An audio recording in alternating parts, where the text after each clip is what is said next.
Well, I think we can start it right now, Bu Wiwi. Well, hello to everyone and welcome to the second part of the lecture series on the evolutionary planning on capital habitat 2045.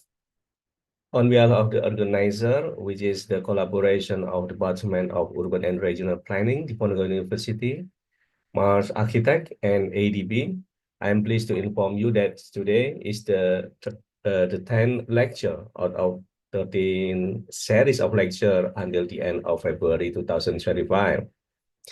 This lecture is part of Planning and Design Competition on Nusantara, the new designated Indonesian capital, and the objective of the activity are twofold. The first is to equip all teams participate in the competition to get insights and ideas on many aspects of planning and design that related to the competition challenge.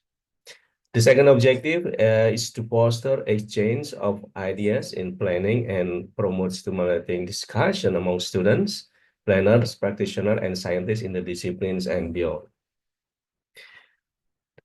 The topic of lecture for today is the key driver for resilience Nusantara. That will be delivered by Professor Riwandari Handayani, the head of Department of Urban and Regional Planning, Diponegoro University, also the head of the Center for Urban and Regional Resilience Research of the university. She's already here together with us. Welcome to Prof. Wiwi. I believe it will be an interesting talk for all of us and enlighten us on how to operationalize the idea of resilience for Nusantara. I hope all of you can enjoy and spread this activity and opportunities to your colleagues and friends. I will allocate 45 minutes to Prof. Wiwi to present the topic and will be followed by a questions and answer session.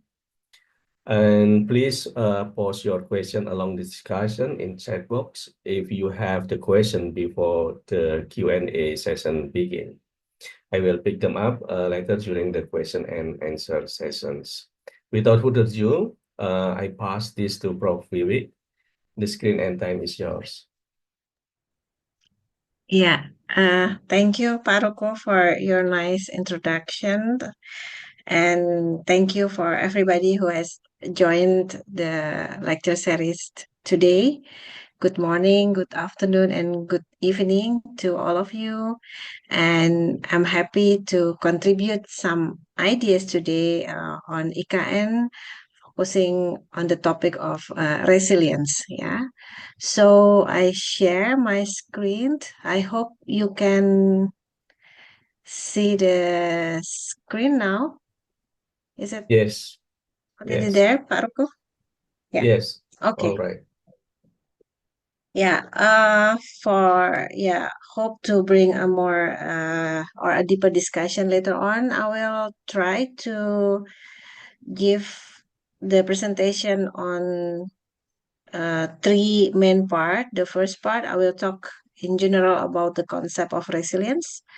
Then I will talk a little bit about the IKN. Then in the last part, I will share the idea on the key drivers in which I would like to highlight the concept of governance because I think despite the importance on innovation in terms of technical technology, innovation on addressing sustainability issues, but governance aspect is also important pillars. Yeah, and I would like to talk a bit more on this aspect tonight from my place in Semarang, Indonesia. Yeah, let us start with the definition on resilience itself because I know um, some people consider resilience is not more than just a buzzword, just like a concept and broad concept. We never really have a clear understanding on how to bring the concept into the real implementation at the ground to address certain issues. But in general, when we talk about resilience here, is actually the ability or capacity to cope or to deal with disturbances, mostly in the context of environmental, ecological things. We divide resilience or we divide disturbances into shocks and stresses. Shocks where the disturbances coming, yeah, rarely, but when it comes, it create a lot of great loss, yeah. And when we talk about stresses, it's different types of disturbances. When we deal with this kind of disturbances, like in our daily basis. So, for example, for most people in big cities in Indonesia, traffic congestions becomes like a stress disturbances. Defined or categorized as stress, but maybe for people who used to live in rural area or coming from, yeah, small city, when they, or maybe from somewhere, then suddenly come to Jakarta and find the traffic, and they will get shocked because they never really experienced that. So basically, resilience in the broader concept is just like the capacity uh, of a system.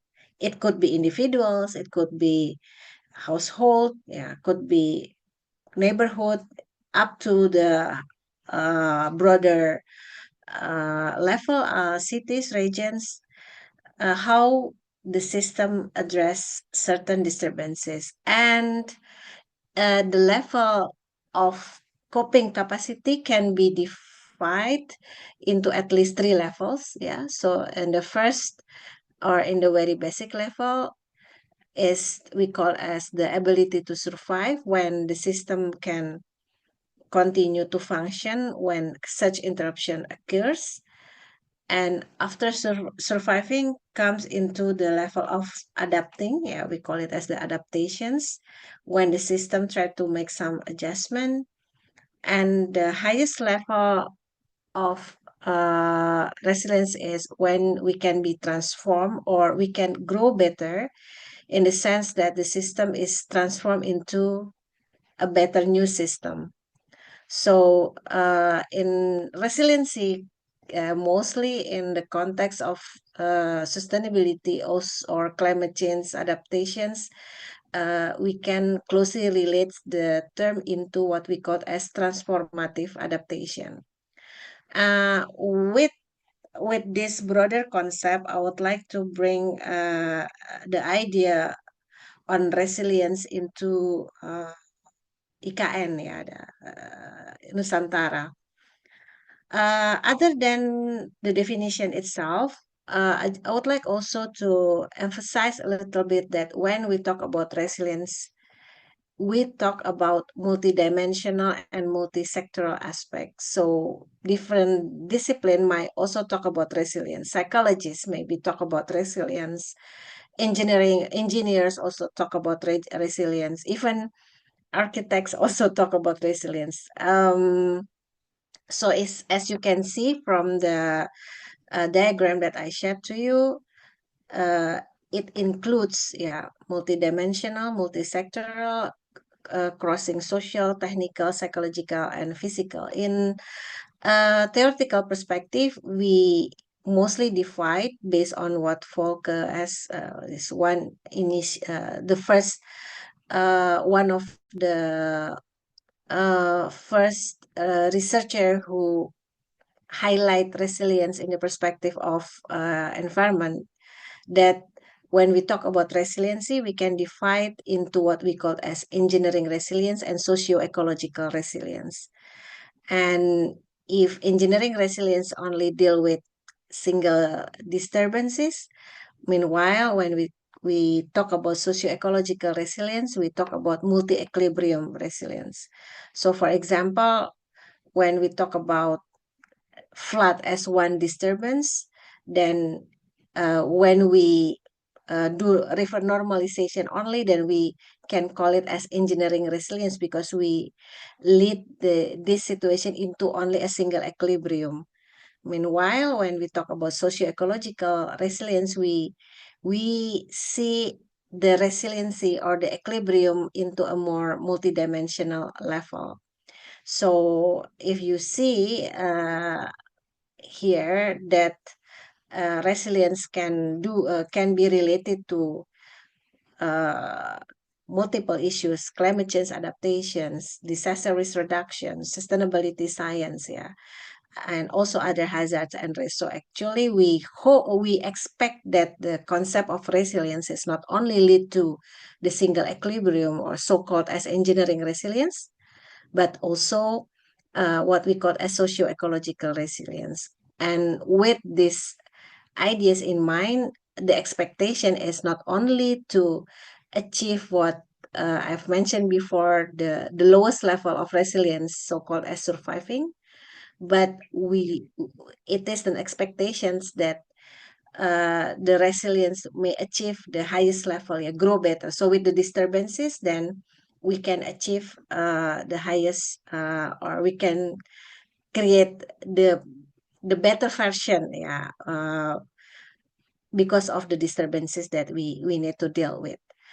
Um, and in another perspective, we also can say that the concept of resiliency is on how to change our mindset from the reactive solution to the proactive solution. So we don't have to wait until the disturbance comes, but we have to anticipate since the beginning. So the proactive way of thinking, it is like the first, yeah, the starters for moving from the adaptive towards transformative. So the the concept of the IKN itself. So I move into the second topic of mine today. When we talk about the Nusantara, um, aimed to become like a sustainable forest city, we can also, in the perspective of, or in the lens of resilience, we can see this as a transformative idea. We do not focus only in uh, thinking of the current issues, the reactive action to anticipate or to deal with such disturbance, but we also need to think Nusantara as a sustainable forest city, as a transformative idea to achieve what we call as the socio-ecological resilience. Uh, there are some important indicators when we would like to state Nusantara as a sustainable forest city. I highlight some of the indicators, such as when you think like Nusantara as a new capital, do not think like something like Jakarta or other big, yeah, capital in other countries, yeah, but actually 75% aim to be allocated as a green spaces, 65% protected areas, and 10% agriculturalist. That's something sometimes not really been understood a lot by people, because people think, okay, capital should be, like a big, dense urban fabric area. But actually, when we think Nusantara, we can also think a nice combination between the urban fabric with the nice greenery, with, yeah, the concept of or within the concept of sustainable forest city. In addition to that kind of imaginations, there's another important concept to be mentioned here, that the expectation of the Nusantara, as already mentioned in the master plan, is to be use at least 80% or more renewable energy sources. 10-minute city, which means highly walkable. Even though if you follow last week presentation by Pak Sibarani, he also criticized on how we can achieve this target based on the current situation. So I hope if some of you already register for the competition, you can think this as a challenge how to make this target become achievable in a way. I just also want to highlight a little bit about the vision for Nusantara Capital City, as already mentioned uh, in the master plan, designed to create a built environment with the integrated smart city system, harmoniously conflicting with the natural environment of Kalimantan. So they have the 9 big move, as you see the certain noble values, how to promote or force the concept of sustainability and sustainable development. Forest city is one of it, and how to use the technology and create what we call as the smart city. And with this big move, it is an expectation that Nusantara can be formed as the transformative adaptation way, learn from the current urban growth pattern that has been there in many big cities in Asia, in Southeast Asia, and particularly also in Indonesia.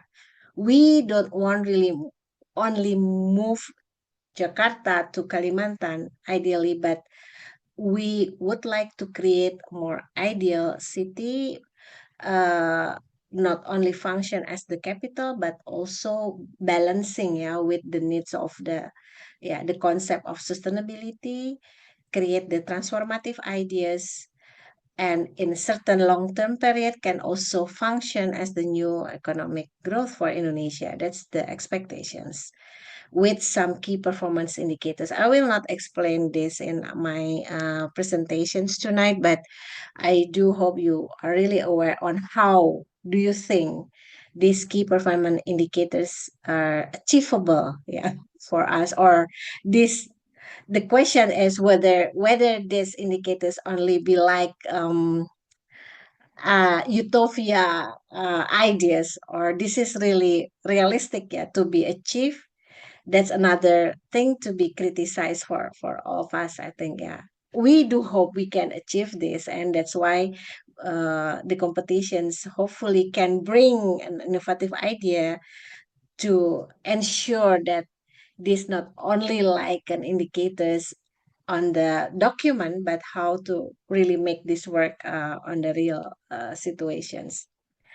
I know Pak Neville is really experienced with the spongy city concept, so I highlight a little bit about this in my presentations tonight, that one of the leading concept for Nusantara is how to create what we call as the sponge city. And this is only one of the other ideal concept that already been mentioned in the master plan. But again, the questions is not only on how the spontaneity concept can be fit into the Nusantara to become the forest city, but the question is how to bring the concept again to the real implementations, to make this really work, not only in the conceptual level. Uh, Another highlights that I would like to mention when we talk about IKN is how actually IKN is one of the subnational level in Indonesia that already have the carbon neutral strategy, what we call as Nusantara Net Zero strategy. So if we follow this scenario, they have three scenario: the business as usual, CM1 and CM2.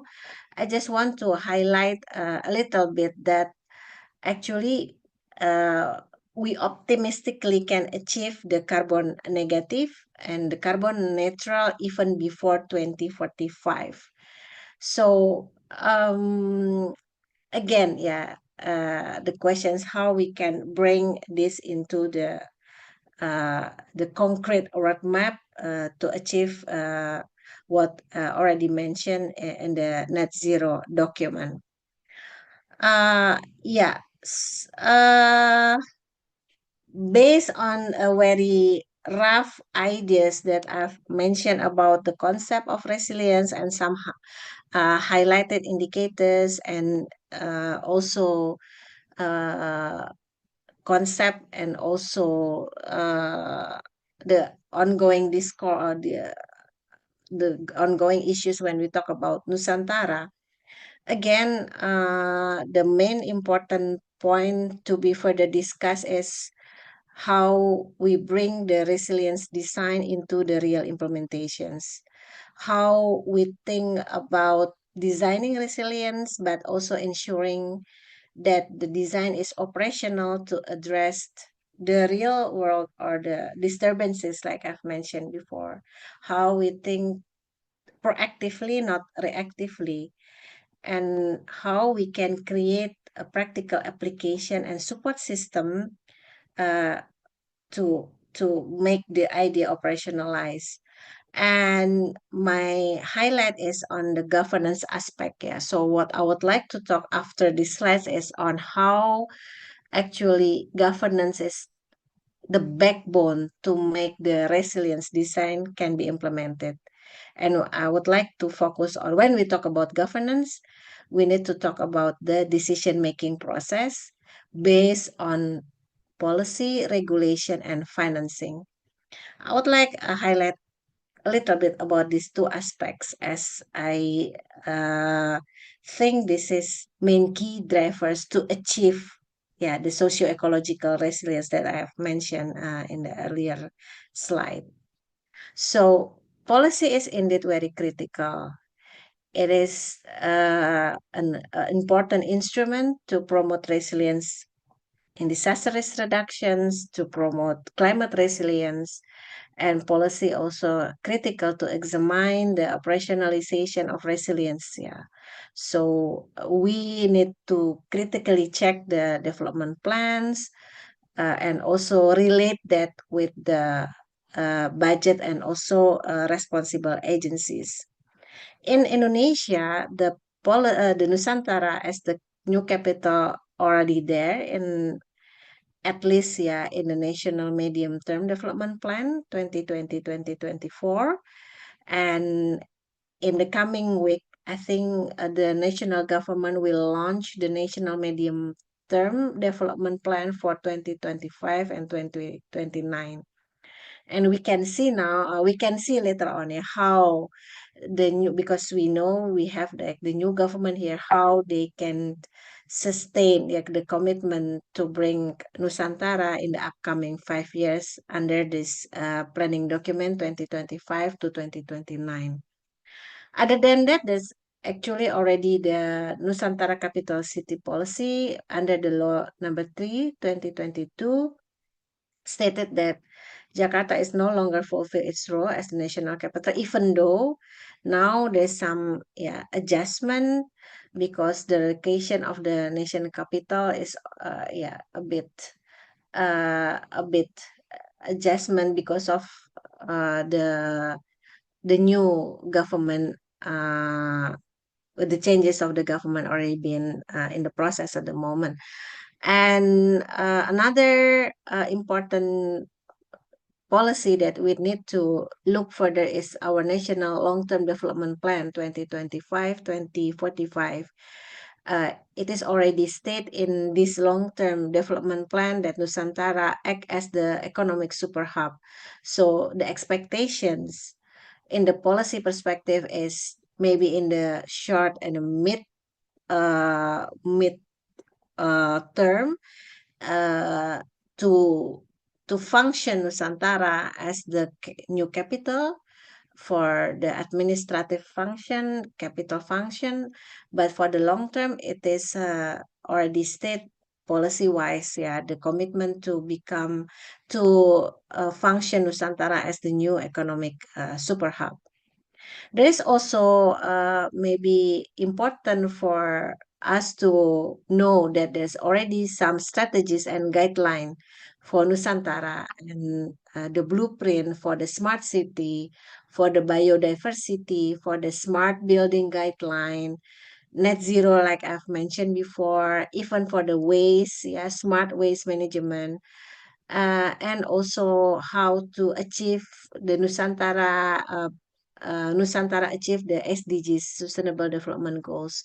So the instrument, the guideline, most of it is already there. Some of the yeah, umbrella policy is already there. But now the question is how then we follow it up, yeah, to bring this not only act as the document, planning document, but not only function as the guideline, but how we can have a look more into the detail and how we can then make a more concrete uh, implementations from all those documents. Other than the policy, the guideline, I would like also to share about the climate change policy milestone in Indonesia, because I think this is also an important policy to create what we call as the resilience IKN, yeah, in the future.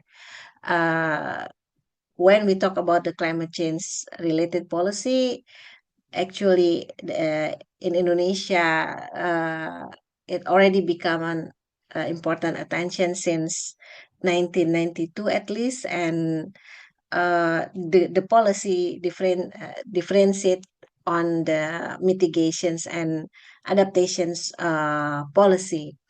And as you can see from the diagram here, I just also want to highlight a little bit when we talk about the importance of policy as the key driver for Nusantara is we need to have a look also on how the idea of climate change resilience has already been there in the mitigation, how to reduce the emission, how to achieve the carbon neutral before 2045, and also in terms of adaptation on how we can deal with or reduce risk and reduce loss, anticipate certain disaster related disaster, mainly because of the climate change and also because of the human activities.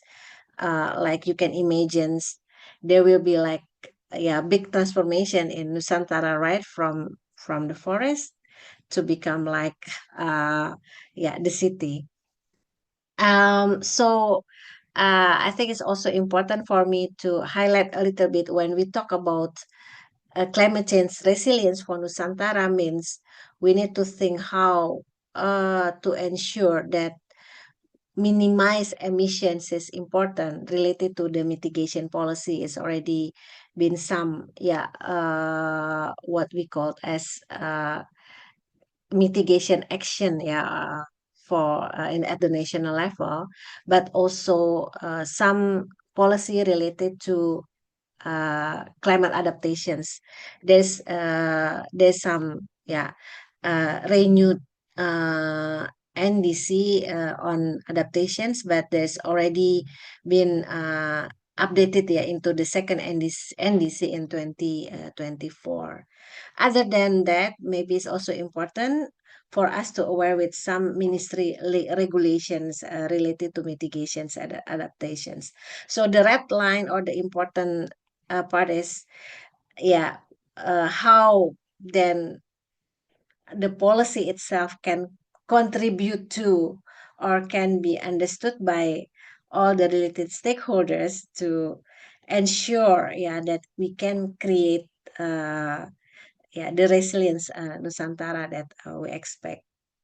So there's also another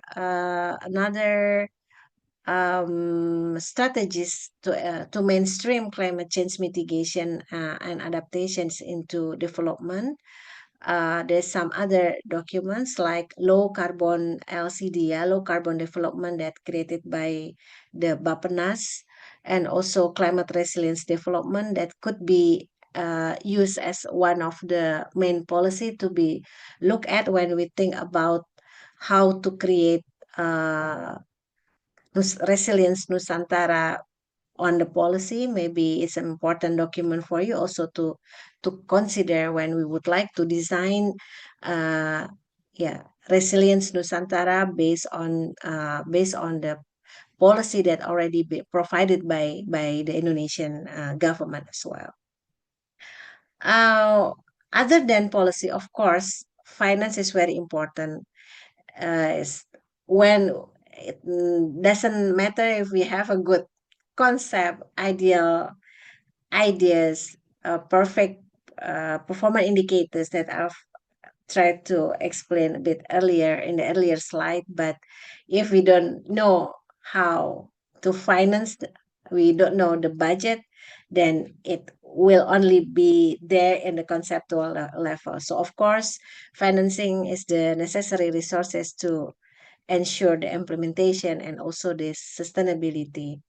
And also, we need to scale resilience strategies effectively based on the possible financing scheme, yeah, that we can provide to make the concept into implementation. So I think the other another key drivers that need to be understood other than the policy that already been provided is the innovative financial product.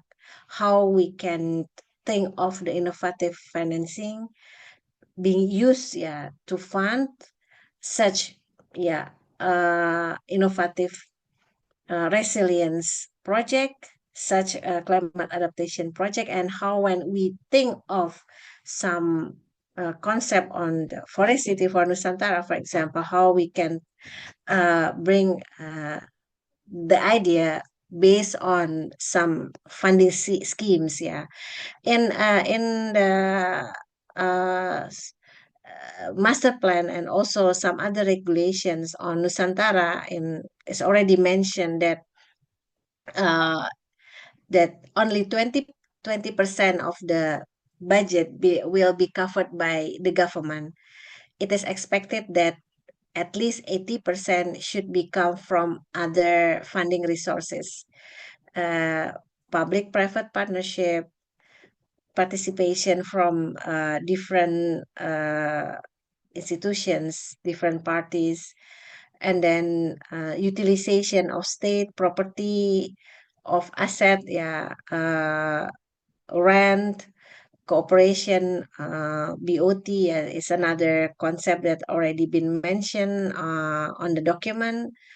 Of course, foreign direct investment is very important, and blended financing like creative financing, crowdfunding, carbon trading, philanthropy is uh, another options to fulfill, yeah, or to bring the idea of Nusantara into a more realistic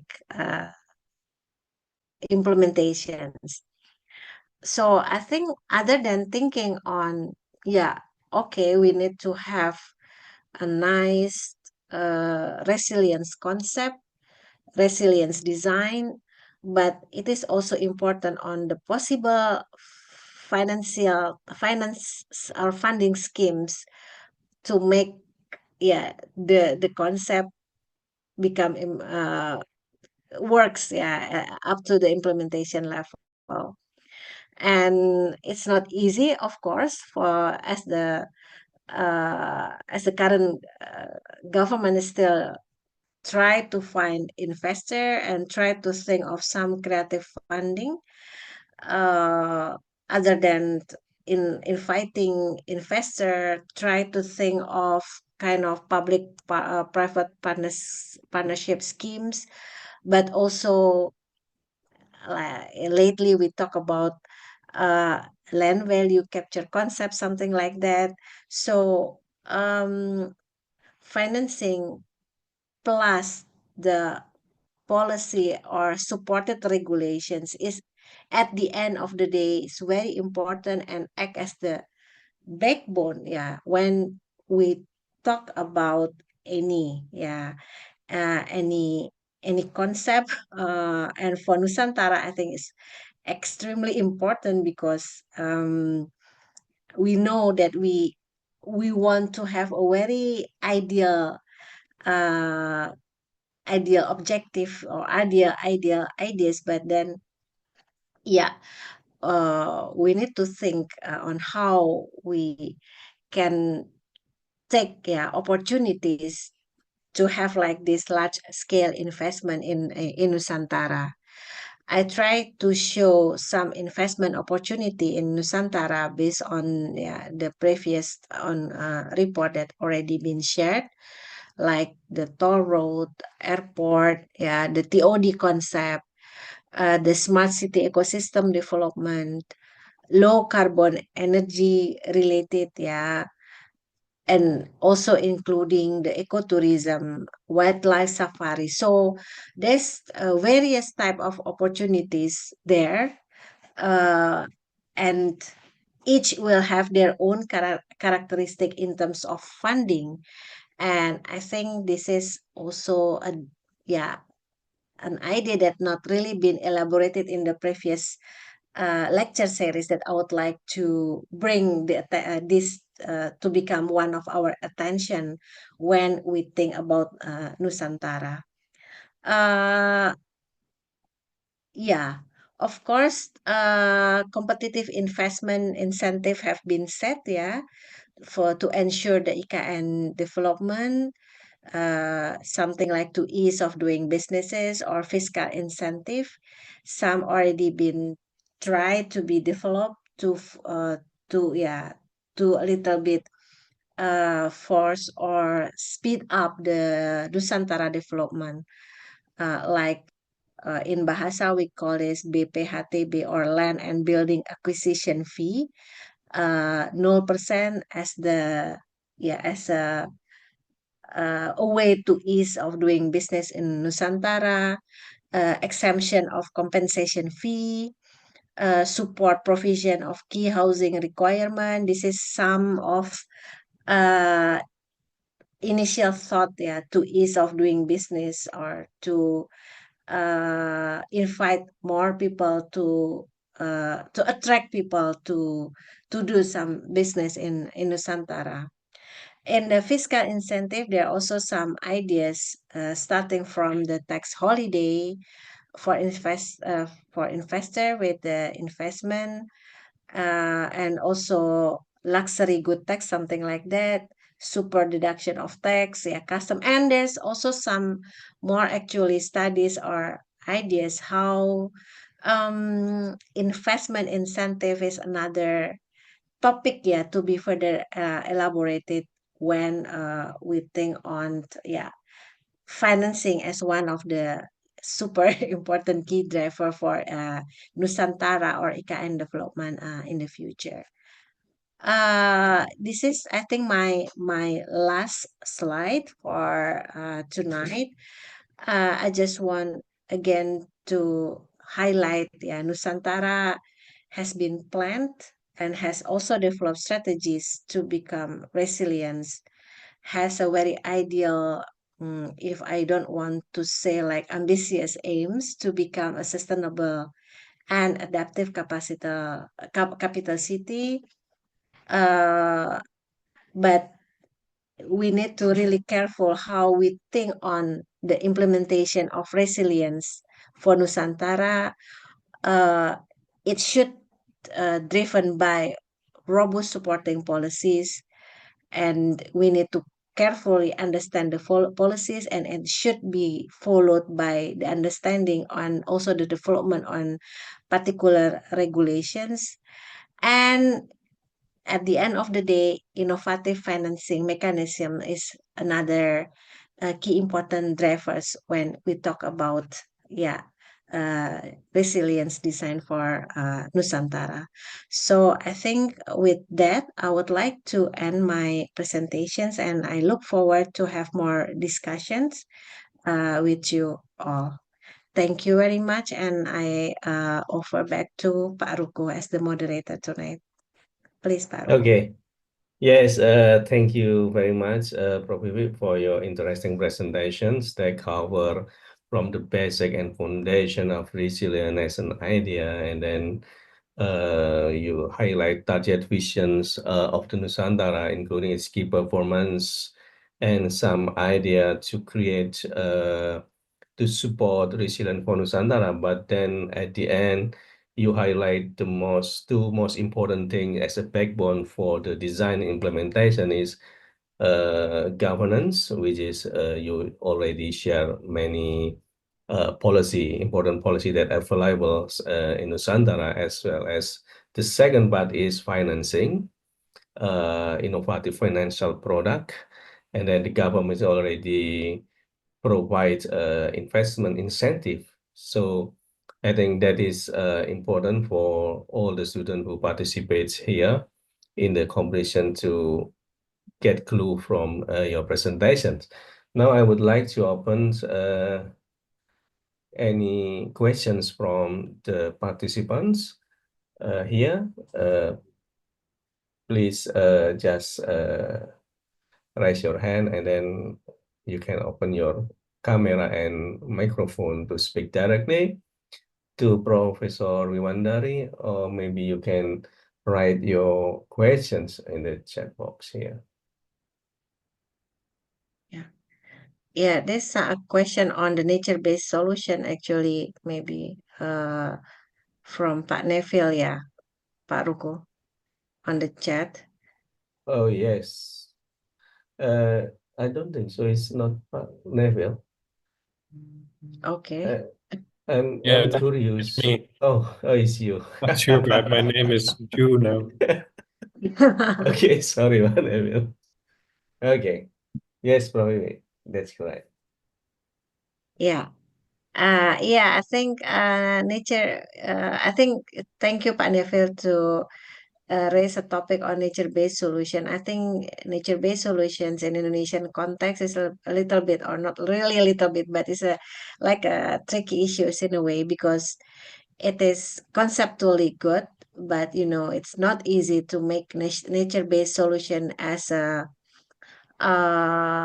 bankable project, for funding. And I think it is indeed, yeah, a great challenge, not only for the Nusantara context, but I think it is like a great challenge for us. The good news for mentioning nature-based solution is it becomes an attention from the government. So policy-wise, uh, start to not only focus on like gray solutions, but also how to combine the gray with the blue and the green, and that kind of movement is already there.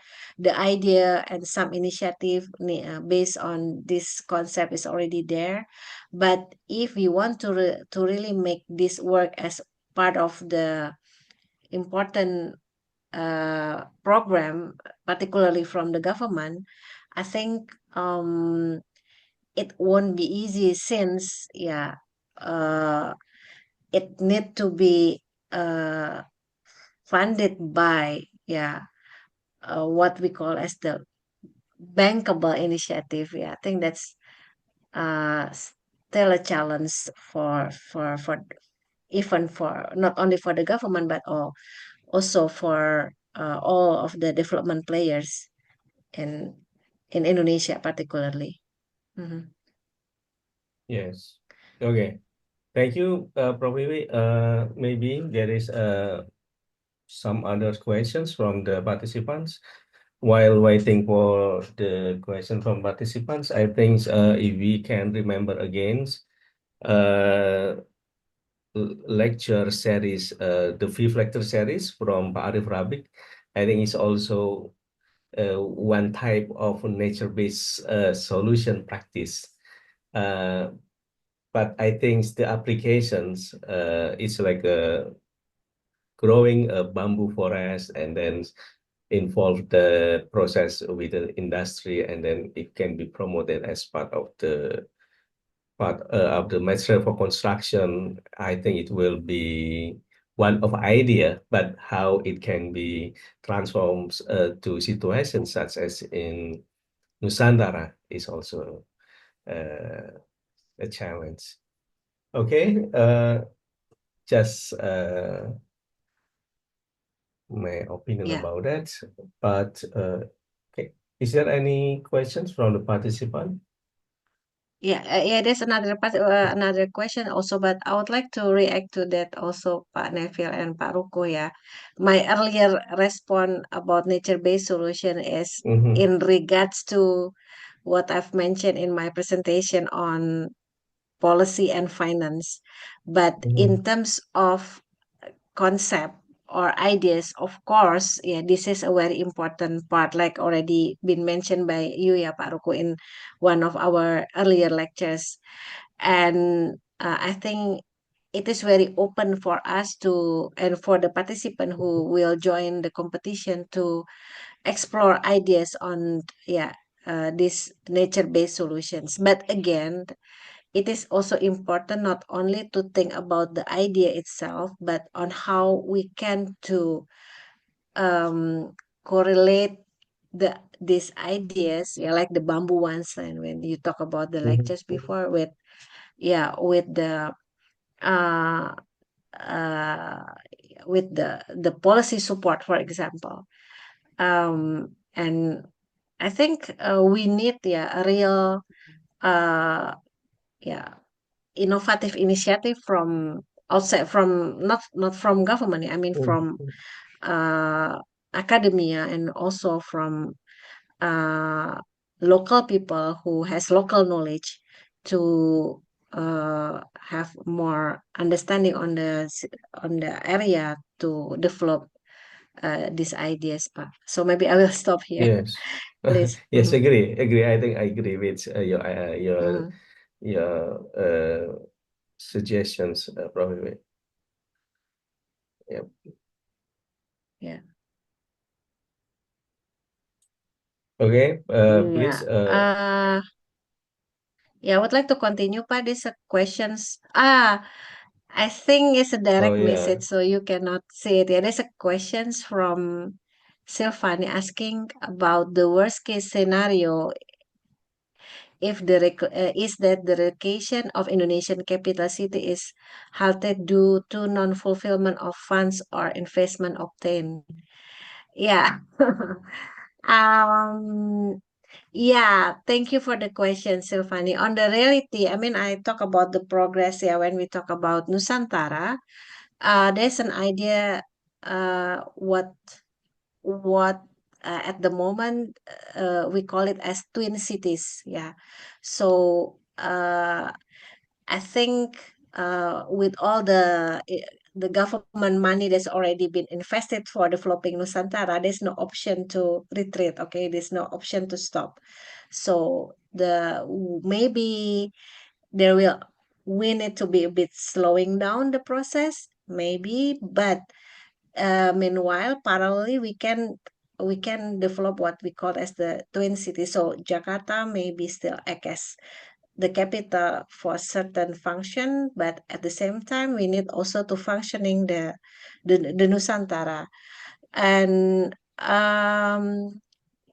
along the process, again, yeah, I think policy wise and also finance wise, we need to carefully look at that, Silvani. So I hope I address your questions correctly. Yeah. Mhm. And there's also a comment from Pak Neville Mhm. in the chat box, yeah, about the bankability. Agree with the Yeah. Thank you, bankability as Pak well, Neville. yeah. Mm-hmm. Yeah, thank you, Pak Neville. Of course, yeah, the ecosystem service, and then the concept of uh Mhm. I forgot the name in English at the moment. There's a lot of new mechanism on how we can, yeah, uh we can think of finance scheme from the environment, right? So not to let, maybe you can talk more also about this, Pak Neville, to find option on how we can Payment for environmental service, you mean?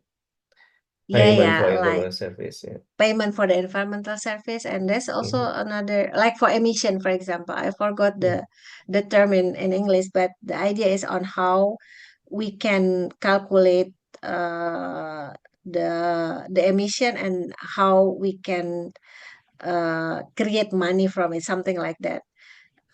There's a lot of, not a lot, but there's several scheme on that, and I think that's another part that we can a bit more deep dive, Pak Neville. Maybe this is a great topic to revisit when ADB is doing their presentation. Yeah, exactly. I hope the next session with ADB they can explore more about this part. Yeah. Yeah. Carbon credits. Thank you. That's the word that I try to find. Thank you, Pak Neville. Yeah, that's what I try to highlight a little bit for our tonight discussion on how we not, of course, Pak, we need to think all the concept innovation on design to address such technical things, but don't forget at the end of the day, then we need to also think how to make this idea comes into the reality. That's what I would like to highlight a little bit, actually. Yeah.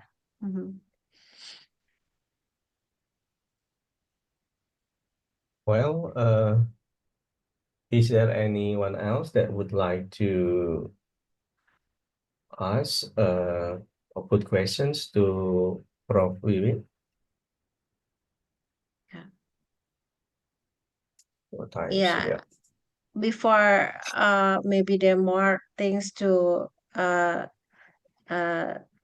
be discussed. I think when we talk about the resilience as a key drivers, another things that may be also important is on how we understand about the locality, and I mean how then when we talk about the policy and regulation, how it can be fit with the local context is also another important areas that not really further discussed so far, because as you know, when we talk about the policy, it seems like in the most situation we just think that's applied for the whole nations, while in some certain situations there's important local context to be considered. So I think that's another thing that we need to explore more, Pak Ruko. Yeah. Yep. Yes, there is one again. Questions. Yeah.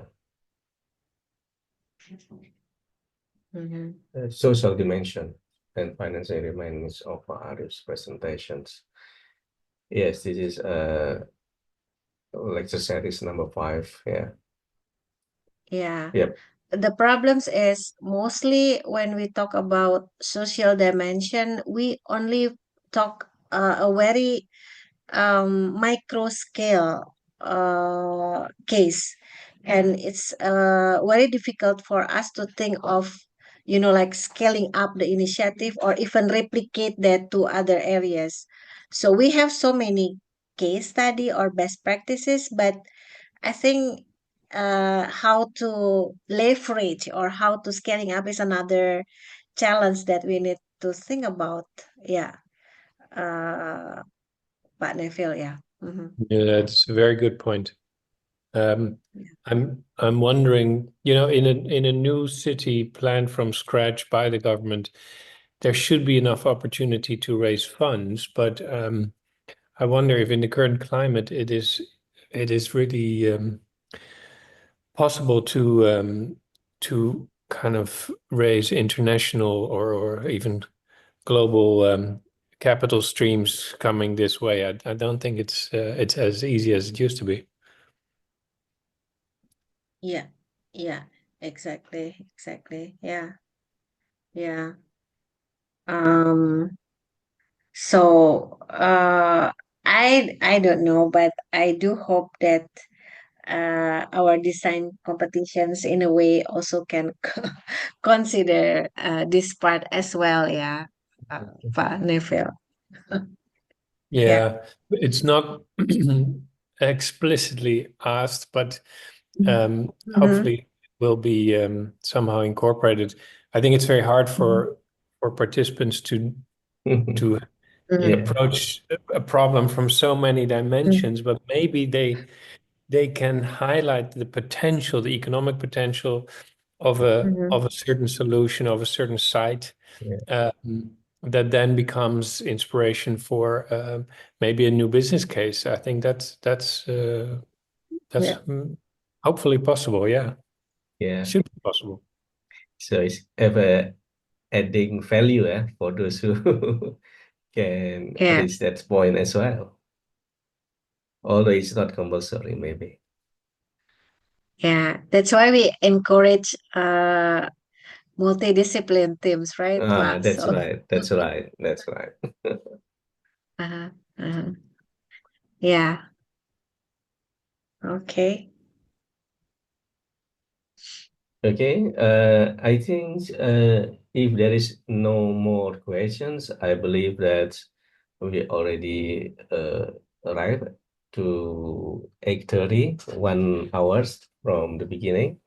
And then I think I would like to thank Prof. Vivi for all your presentations and for your insights tonight. And then we will come back again in February. We will start again on 11th of February with Hank Ovins from I think from the Netherlands to talk about Waterwoo's shaping spatial strategy, and then will be followed by Joris van Itten from Asian Development Bank that will talk about one aspect that already highlighted by Prof. Vivi about financing the livable cities. So I think it's more about how to finance a city. And then in the end of February, 25th of February, there will be Winimas that will talk about scenario-based planning and quantitative modeling.